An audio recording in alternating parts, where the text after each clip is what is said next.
Okay, so now I'm going to add my garlic. Hopefully I don't have any garlic peels in there like I have my onion peels. So we'll let this cook 1 additional minute. It says stir constantly. I can tell you this thing gets very warm very quickly. I started getting some color on my onions pretty fast. That smells real good though. So after we cook the garlic a bit, we're going to add 3 cups of chicken broth. I have 2 measured out so far. Gonna measure 1 more. I like to add the ingredients as they're listed, just in case that's special. And I think I'm going to go ahead and start adding now.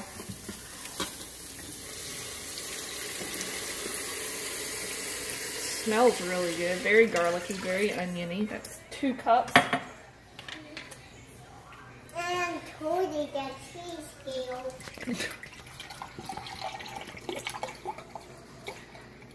And there's 3, maybe a little extra. That's okay.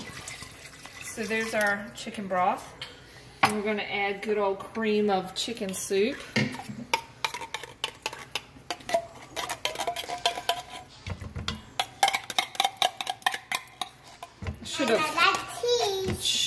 I should have held back a little bit of chicken broth to wash the can out, but we'll get most of it out. So I'll just give that a little stir. We're going to add our potatoes. I peeled and diced up about 7 russet potatoes.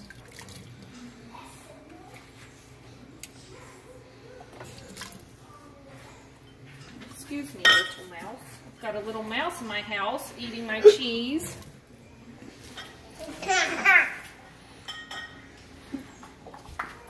Potatoes.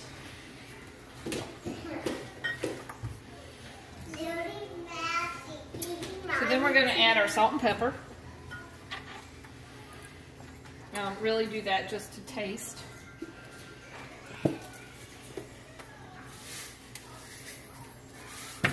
add about a healthy pinch of salt.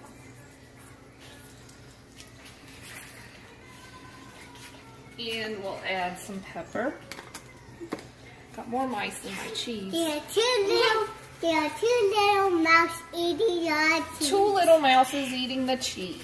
We're going to put a healthy amount of pepper in there as well. Good. All right. So we're going to place the lid. Oh, stir well. We don't want to forget that part. We're going to mix it all in there.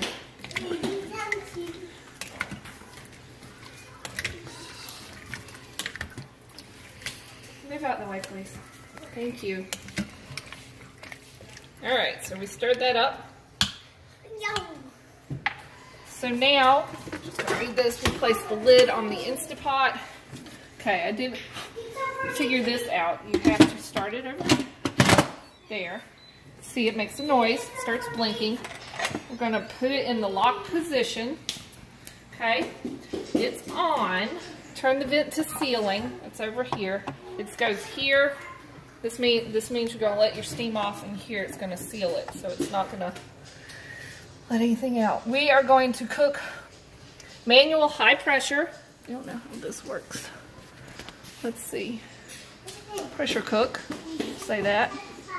We'll say, oops, we only need it for 10 minutes, it says.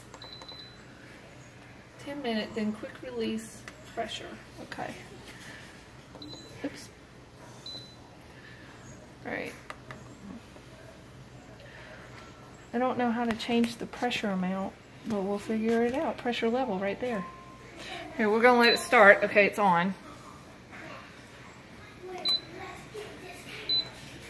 Oh, I don't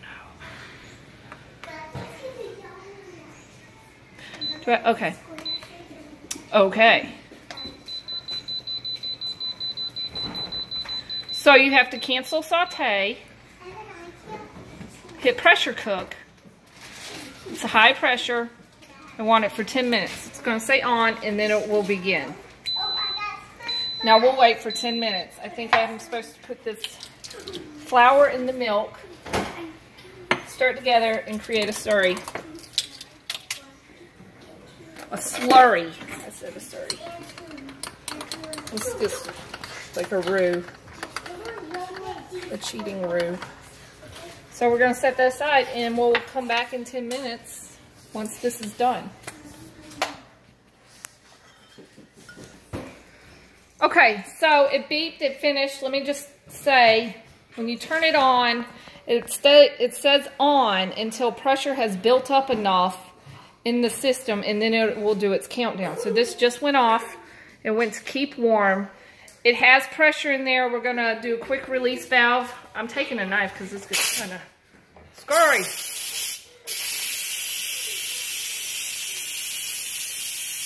So we're letting the pressure off.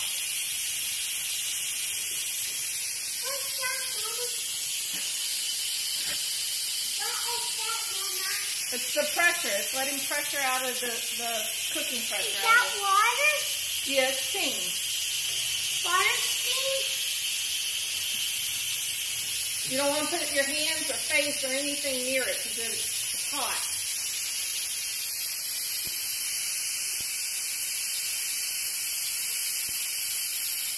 I told you it was a little bit scary.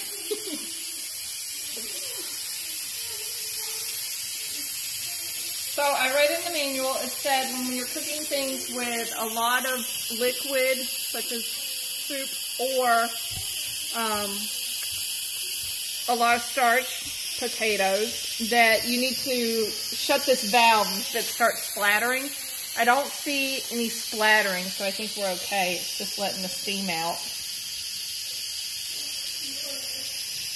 We'll just continue to let it vent. Then we're going to cancel. We'll turn it off. We'll open it. We'll turn it back on. Add the remaining amount of our ingredients, which is the milk and flour and the cheese. And we're going to saute that for a few minutes until it's all incorporated, mixed in, and thick. How do you know when this is done? The steam will stop. Does it beep or anything? No. It says something about the pin goes back in, and I want to say yeah, this. I think so, because that's what went up earlier. Okay.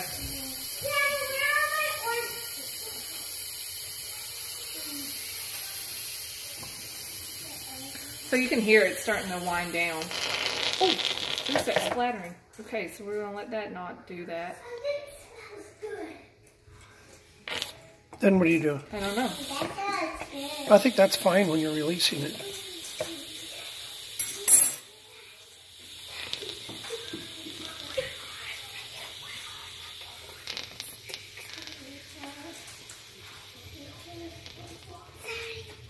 There.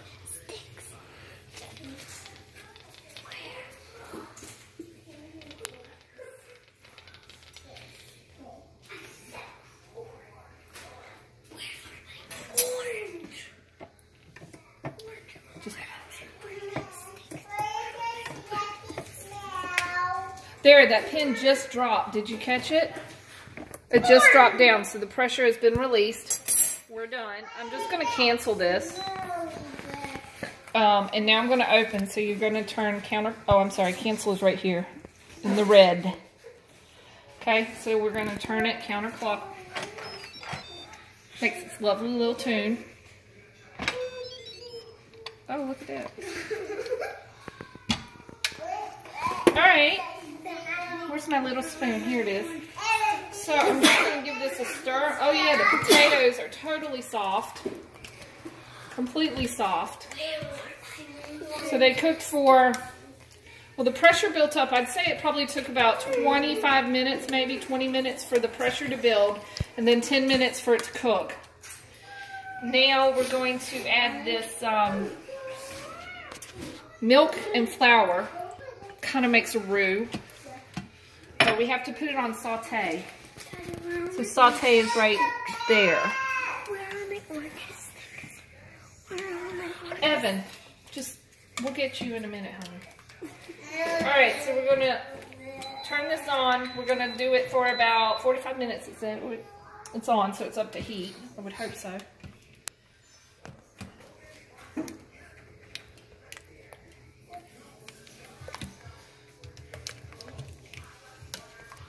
I didn't add any bacon. This recipe didn't call for it in the soup. I have done that before. I didn't know how that was going to work, but I'm going to put some when I serve it. We got bacon to go on it. So that's thickening up pretty nice. Smells real good. Yeah, it smells so yucky.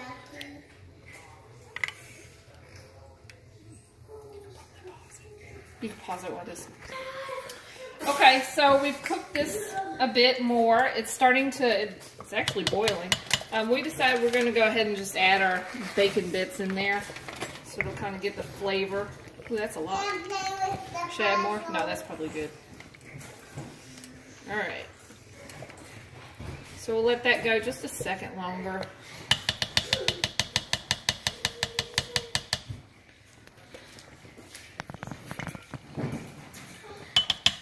Really boiling away very nicely. Ooh, listen to it.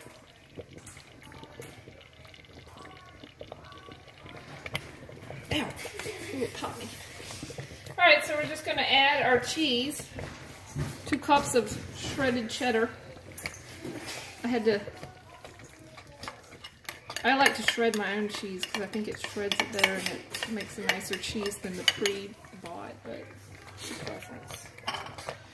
So we'll just add this in until it melts, and then we're ready to eat. And we'll put in the comments or the description how it tasted. And this was our beginner, our very first time using the Instapot. It was different, and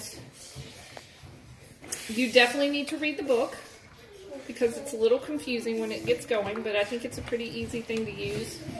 Hopefully this recipe turned out well. Looks like it did fine. And that's it.